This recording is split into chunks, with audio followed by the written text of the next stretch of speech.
Time is filled with swift transition. Naught of earth unmoved can stand. So what should we do? Build your hopes on things eternal. Hold to what? To God's unchanging hand. It is great to be here this evening, and I have to say that the text before us this evening is one of those that there are several hymns and songs that are either were written based from it or at least could easily have been. I kind of struggled just a little with how many, how do I cut out? Because I wanted to mention this hymn and I wanted to quote that song, and I had to kind of try to make sure I don't want this to just be sermon and song this evening. And we are looking at a psalm or a song, a bit of poetry from the Hebrew portion of our Bibles this evening, Psalm 90, or the 90th Psalm. It is a psalm that calls us, or gives us an invitation to come, and this is where you're tracking, if you're tracking with the handout, this is where that begins, to come and stand at the intersection of time, and that's your key word there, time itself. To come and stand at almost the layers of time.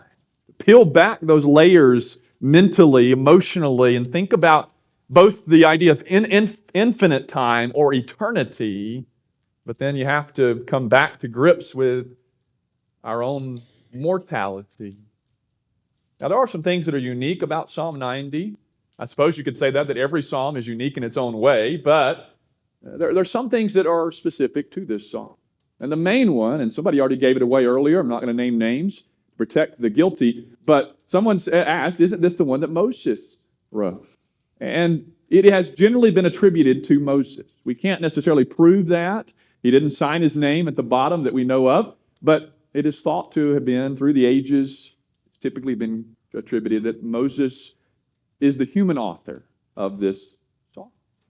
Now, this is the beginning of the fourth book of the Psalms that goes from 90 to 106. And this section, although this psalm itself doesn't, this section of Psalms, this book of Psalms, mentions Moses by name 7 times. And so maybe there's something to the way the Psalms were organized there, that the psalm that he himself wrote is the opening of a series of Psalms that will go on to mention him as a part of his work, or mentioning his part in God's work, really, in the people of God. So when did Moses write it? That, again, we do not know. I mean, we aren't certain Moses wrote it, but we'll go with that. I think it makes sense, and there's some strong tradition behind it, at least. But if Moses wrote it, then when? And it seems, as you look at the content of the psalm, as we're about to do, it seems that this was written during the time of what we have called the wilderness wanderings. The time when God's people are nomads still, and they are awaiting the inheritance of the promised land, and then some other things occur along the way that lengthens that time. Part of why I mention that is not just for the sake of biblical trivia, but as you go through this psalm, you might just hold that in mind. Now, I think sometimes it's easy to press poetry too much, and we want to always fit it into a historical box and say, well, that was what was happening to David or whatever. But some of the intensity of this psalm, some of the way that it portrays human life, may need to be balanced with recognizing what's happening in the wilderness, and then you can hold it up with other passages. I'm not saying it's incorrect, but it is really emphasizing the more negative side of things, that life is short and it's because God's angry at us, is one way of taking this psalm. And there is more to life than just that reality, although that is an important part of life on this earth because of what happened in Eden. But this psalm is about a lot of contrast. And I listed a few of those in the handout. You've got the eternality, that's always a fun word, isn't it? The eternality of God versus human mortality. God's sovereignty. God is not only eternal, but he's the ruler of everything. And then you have our frailty as humans. A lot of these different contrasts that keep showing up throughout the psalm. And then you have the value of life and time, and yet its brevity and uncertainty. On, the different patterns of this psalm. Now, as you think about it, you have first the eternal refuge. If you're filling out the overall outline, the eternal refuge in the first two verses or two lines of this passage. And then in the middle, the mortals return. The mortals return. And then finally, you have the practical requests that are made in verses 12 through 17. There are 6 requests made of God by his people. And I'm calling them practical because they come out of this standing, this coming to face with God being eternal and we are not. He is in control, we are not. And they're almost like responses to that then come in the form of prayers back to God. So let's begin. Let's dig in, as it were, to Psalm 90, the first 2 verses where we read about the eternal refuge. The team of census takers were going house to house. And they were asking it was an older neighborhood, and they were asking the elderly residents a number of questions, but the main question, they were trying to get an average age of this suburban area. And so they began to ask, well, how old are you? And as the story goes, nobody was able to tell them an exact number. They were all elderly, and they said, we don't even remember. We don't know how old we are, but we're older than the hills. Older than the hills. Anybody ever heard that phrase? Older than the hills. And by the way, that's a line on your handout, but we're not quite there yet, but this is still a part of the whole idea. Well, they kept going and they kept going, and everybody had the same response. We don't really remember even how old we are. We know we're pretty old. We're older than the hills. We know that much.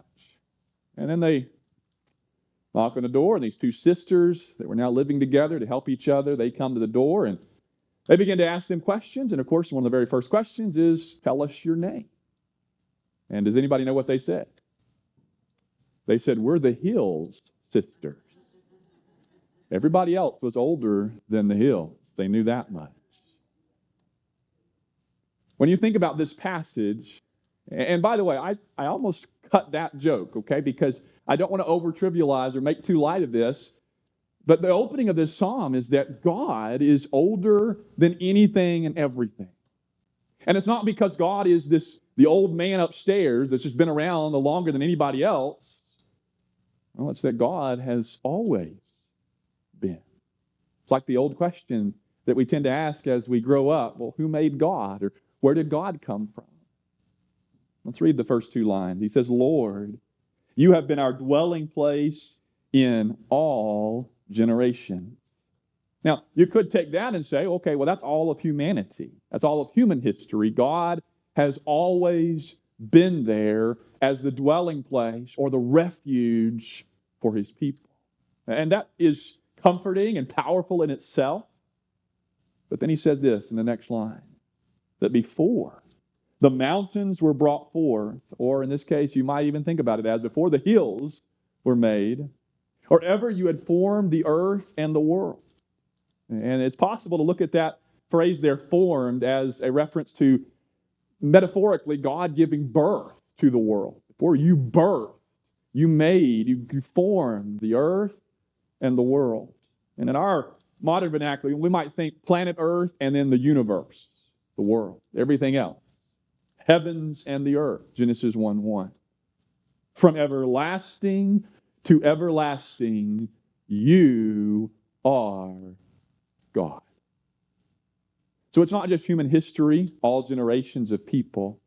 It's before the world itself was here, and then almost trying to stretch the confounds of human language in our brains, he says, it's not just that God is everlasting, it's from everlasting to everlasting.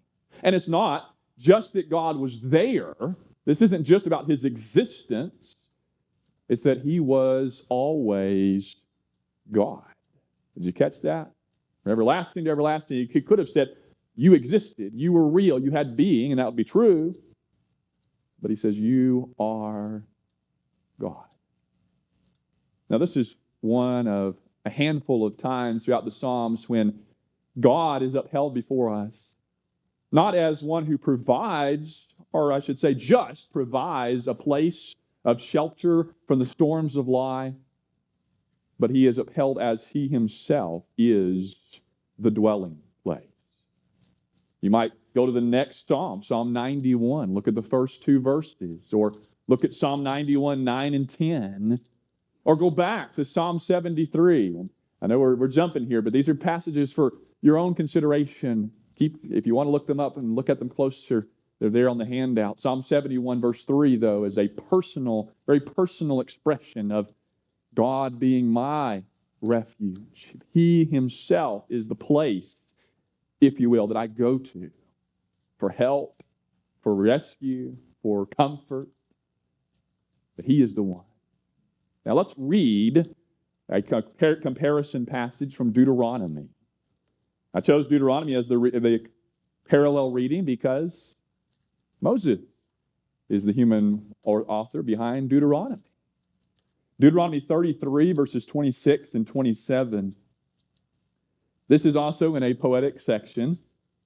He says this, Deuteronomy 33, verse 26, that there is none like God, O Jeshurun, who rides through the heavens to your help, through the skies in his majesty. You start reading this one and you almost want to just study Deuteronomy 33, don't you? Well, perhaps for another occasion.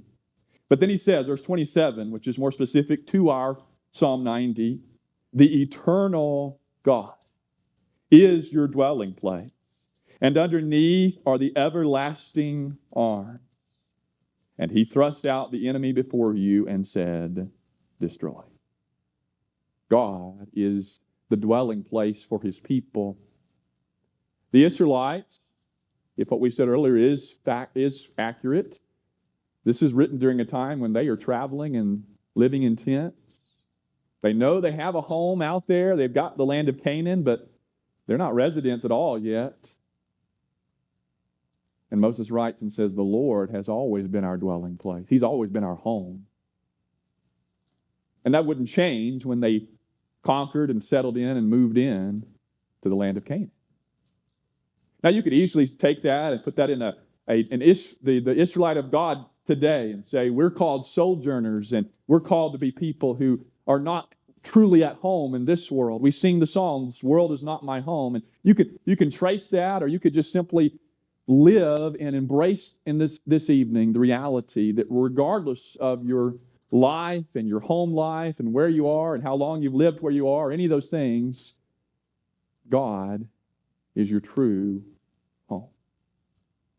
But then as you reflect more on the idea that God is eternal, or he is older than the hills, in Psalm 90, specifically verse 2, I also go back in my mind to Exodus 3, when God appears to Moses for the first time in the flaming or burning bush. And when Moses says, as I go to these people, your people, but as I go to them, who do I tell them has sent me? And that's when we get that statement that is a breakdown of a term or a name for God that we will read hundreds of times in our Bibles. When God says, I am that I am. You tell them the I am has sent you. And in our Bibles, that usually shows up as all caps Lord, or sometimes Jehovah, or even Yahweh. But it pairs well with Psalm 91 and 2, emphasizing the idea that it's not even that God was or that he will be. It is simply that he is. I am. He has always existed, and he is the only one in the whole universe that is self-existent. And that's a big way of saying God does not depend on any other power or source of sustenance or anything like that. He just is and always will be. He is the eternal refuge. Now, part of why that can be so comforting and not necessarily intimidating is because when we turn around and look back in the mirror at ourselves, And we don't like to do this, though. We don't like to look in the mirror for very long, literally, but also in a more metaphoric way. We don't like to think about the fact that we are mortal, do we? We like it less probably when we're younger. We don't even think about it often when we're younger. Now, somebody said that God created it that way because if you did all the risky things as you get older that you did when you were younger, well, then probably none of us would make it out of our teenage years or something like that. But we struggle with this idea of mortality, and I'm not going to make it out of this life alive, all right? And so you look now at verses 3 through 11 at the mortals. And the mortals return, and what we mean by that is that first verse that we all, one of these days, will return to the dust. And people die at all ages. We talk about average lifespans and statistics, and we run the numbers. And there's also this idea that some people stop living even while they're alive. And that some people die at 30 even though they may physically live to 90. There's that idea too. But time is so relative and so fast, isn't it? I know sometimes the younger generation gets tired of hearing that. Time flies. You're going to turn around and you blink and you miss it, right? And we write secular songs about it, don't blink. And as I looked at 3 through 11, and those 5 pictures are just from 3 through 6, and that's what we're going to focus on, and then we're going to move on overall. But as I looked at that, I thought about how, even in recent events, things sneak up on you, don't they? I mean, how long ago was it that we entered World War II? How long has that been? About 83 years. Pearl Harbor was 83 years this past December. Then you think about 9/11. How long ago was that? We're going on almost 24 years. Or closer to home, the bombing of the Murrah building. That was the 30th this past April. 30 years. Or at least the start of the coronavirus. You realize we're going on 5 years since 2020? 5 years, half a decade already.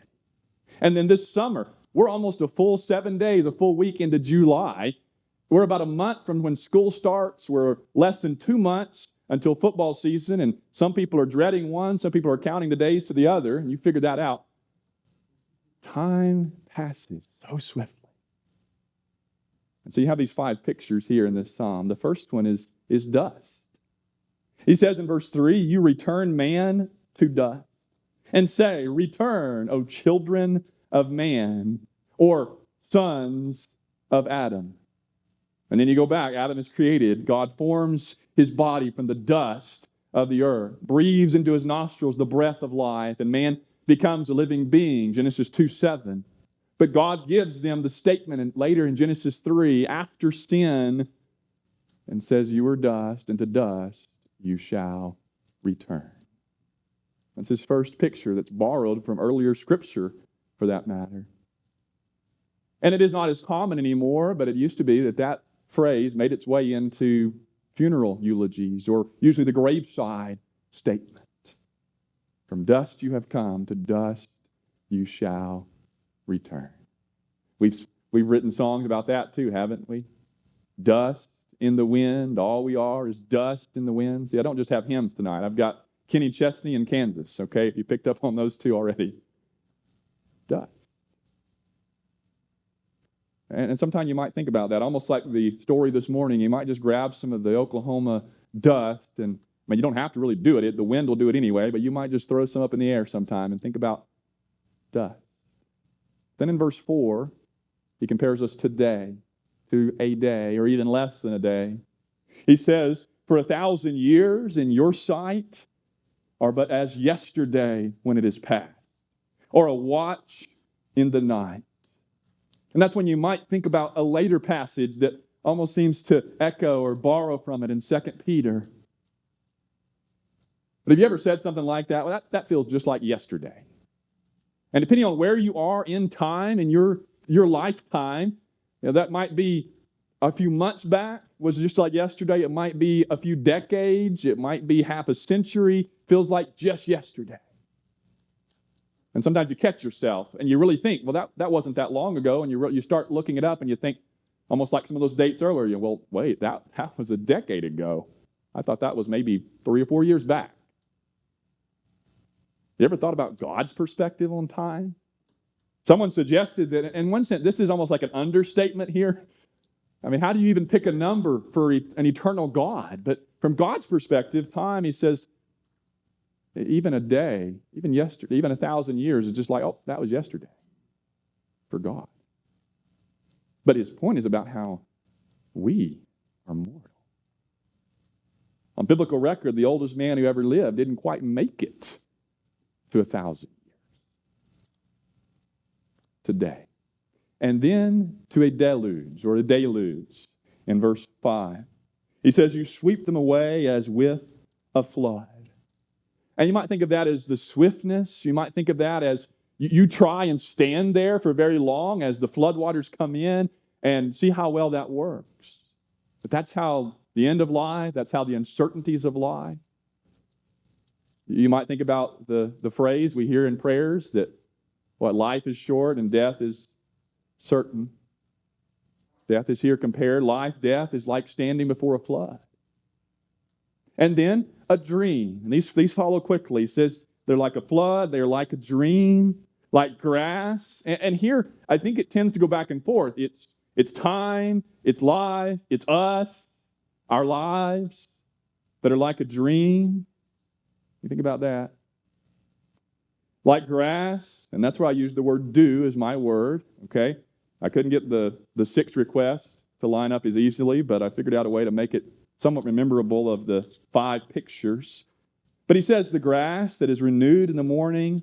In the morning, he says in verse 6, it flourishes or even it glistens. And that seems to be a reference to the morning dew that's refreshes the grass. And you look out in the morning, early morning, and you see the sun as it comes up and catches the gleam of the early morning dew. But then he says, in the evening, it fades and withers. When I read that for us, I think about Oklahoma spring and early summer. Some of us this morning were discussing the fact that by this time, usually a few weeks before this time, what's happened to most of our grass? It's brown and dead, or at least almost dead.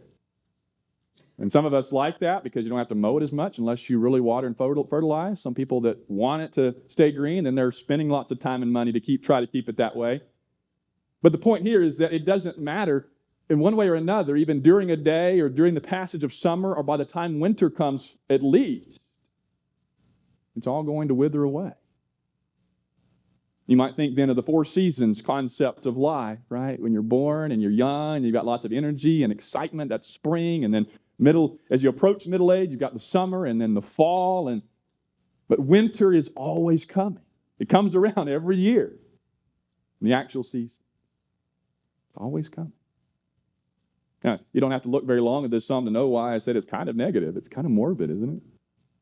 It keeps going. Read with me. We're going to have to kind of pass by them quickly, and you can take that as almost an irony in itself, that this is about the swiftness of time and life.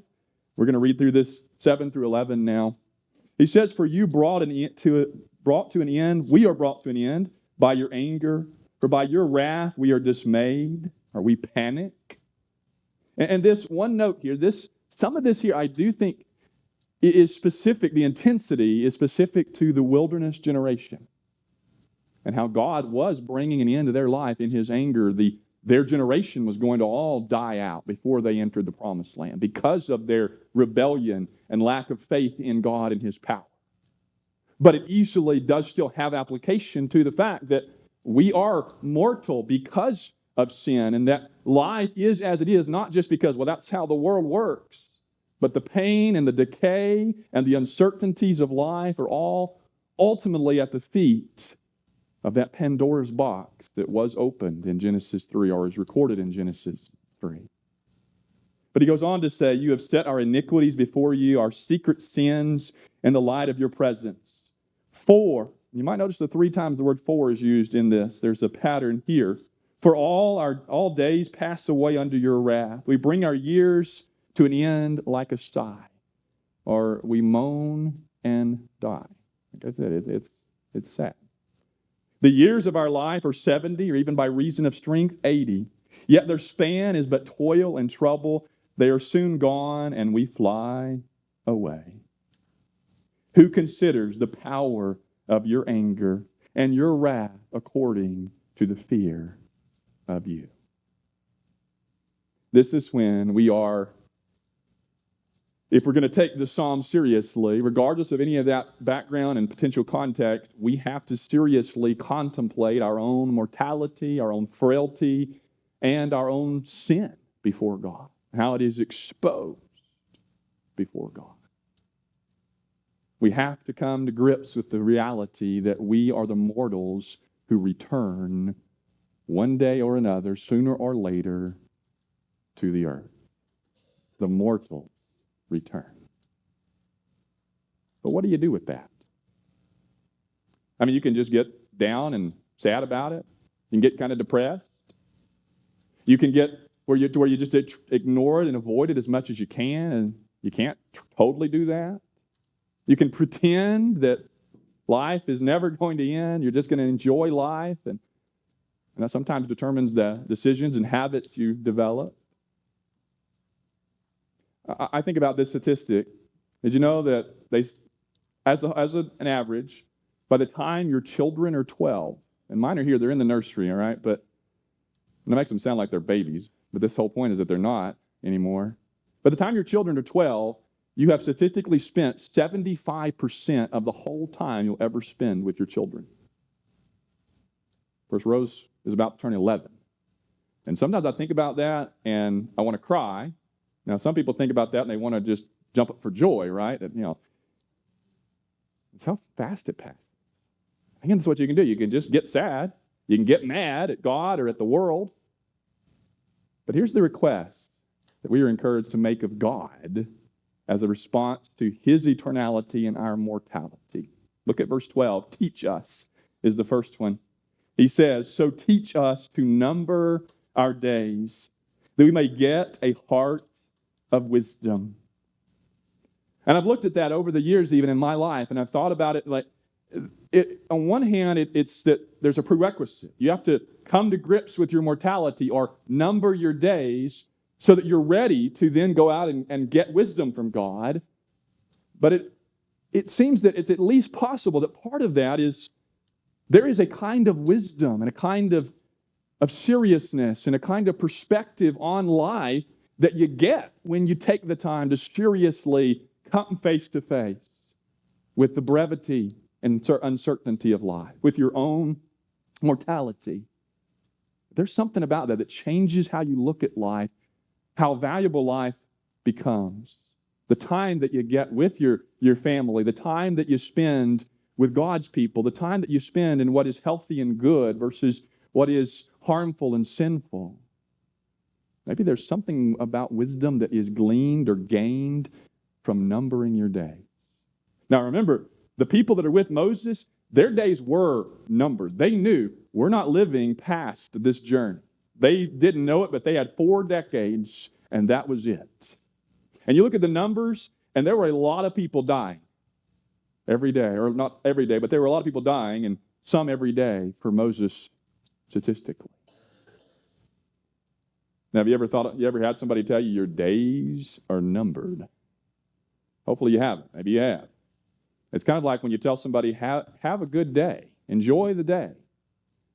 It sounds different if you say, enjoy the next 24 hours. Has a different spin to it, doesn't it? Well, here, really, God is telling his people, as humanity, your days are numbered. You're not going to be here forever. Realize that.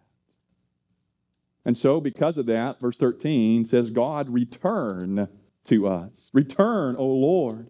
How long? Have pity on your servants.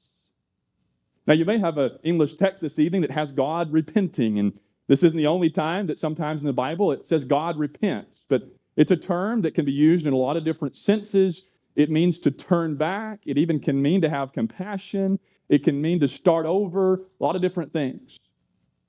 And here it is God He's been angry with his people, and now he's turning from his anger to have compassion and forgive them and have mercy on them. In a way, he's had to step away and allow the consequences of their sin, and now he returns to them in mercy. And so he says, return to us. Then he says, satisfy us. Look at verse 14. Satisfy us in the morning with your steadfast love. We've been through the night of weeping and suffering. Even because of our own behaviors, we're suffering. We're looking to the morning when everything resets, the morning of joy and forgiveness and restoration. Satisfy us with your steadfast love, that we may rejoice and be glad all our days. However long those days are, we're numbering and valuing. We're investing now in saying, I want the God-shaped hole in my heart to be filled. I want to be satisfied with God's love that is also never-ending. Steadfast love. And then he says, make us, in verse 15, make us glad for many days. So our lives are short and few days and full of trouble in the previous passage. Now he says, God, make us rejoice for as many days as you have afflicted us, and for as many years as we have seen evil. And this may point to the idea even of eternity with God, which would be not just as many, but even far more. And then verse 16, he says, show us your work. Let your work be shown to your servants and your glorious power to their children. Let the favor of the Lord our God be upon us and establish the work. And I just kept reading, and your sixth one there is, let your favor rest on us. Let the favor of the Lord our God be upon us and establish the work of our hands upon us. Yes, establish the work of our hands. When Moses makes these requests to God, and you get to that last one, which has some pieces to it, doesn't it?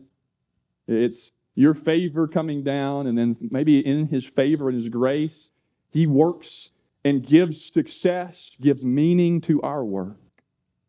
Establish the work of our hands. Make our work successful. Even make it long-lasting.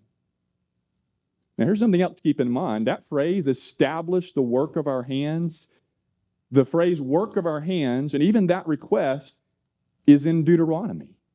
There's 6 times when Moses uses this phrase in Deuteronomy, and now this psalm that does seem, and that's some internal potential evidence to be written by him, ends that way.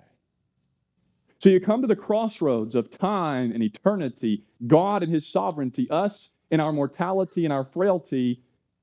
And part of this final request seems to be realizing that our lives are not worthless. Our time is valuable, but the true value, the true worth of life is in God, in his goodness, in living with and for God. Notice that, satisfy us with your love. Your favor be upon us. You make us glad. You establish the work of our hands. You give us something that keeps going. And we all have that longing, don't we? We want to live forever, and we also want, even as we realize we're not going to be here forever, we want to leave an impression. Now, sometimes people do this in somewhat of a prideful way, and they want to make sure they've got statues of themselves. You think about rulers in history, and their name is on everything, and people are going to remember me for centuries, is what they're hoping, and think of me and praise me. But there's a healthy desire to make a difference and leave a legacy in life. That's part of this request here, is help us to have a life that has meaning because of you. It's the request, the practical request of mortal hearts. That's when I realize my life is short. Do I have another day? Do I have another decade? Do I have longer? I do not know. As we get closer, the one thing we know is, and this is the one where we state the obvious, right? That every day we're a day closer, either to our own demise or his return. At least to the end of this life as we know it. And I don't think the answer is to fret and become so obsessed. And sometimes we do that, even as a culture, with time management. Other times, I think culturally, we don't even think about time and managing and using our time. And we spend hours doom scrolling or whatever. The answer is in numbering our days, leaning on God for wisdom, and the decisions I make with my days. The answer, and you might go ahead and look at those last 3 lines on the handout, the answer is to invest our day in what does matter for eternity. The answer is to enjoy life. The walk away from Psalm 90 is not, well, life is so short and troubled that you just toss your hands up and give up. If anything, it is no. Treasure and enjoy the good things, the goodness of God in your life, even in the little things. There's something about just sitting out at night and watching the stars or watching a thunderstorm roll in. Maybe you've got a dog or your cat or your snake, if you're of that mind, that is there, and you pet that and you just think, this is an evening from God. Sometimes it's the little things of life. And time works that way, doesn't it? Some of the most important times in our lives are relatively short. You think about the birth of your child. I don't want to go too far on that one because some of the mothers in here are going to say, you don't know how many hours I spent in labor, okay? And it felt like an eternity. But I'm mainly thinking about the moment of birth. It's a moment. It's over. Or your wedding ceremony. I mean, most of the time the preacher keeps it short, and you're thinking, okay, take a lesson, Gantt. And then you think about a 12-hour car ride, especially maybe if you're by yourself and you get bored and you get sleepy and it feels like it's forever. Some of those are those quality, quantity questions. Here's that last line. Rest in your Creator. That's another one of these takeaways from Psalm 90. Invest your time wisely, gain a heart of wisdom, enjoy life, and rest in that reality that I'm not going to be here forever, but God is eternal. And if I've committed my life to Him, even regardless of what happens to me in this life, I have hope in Him.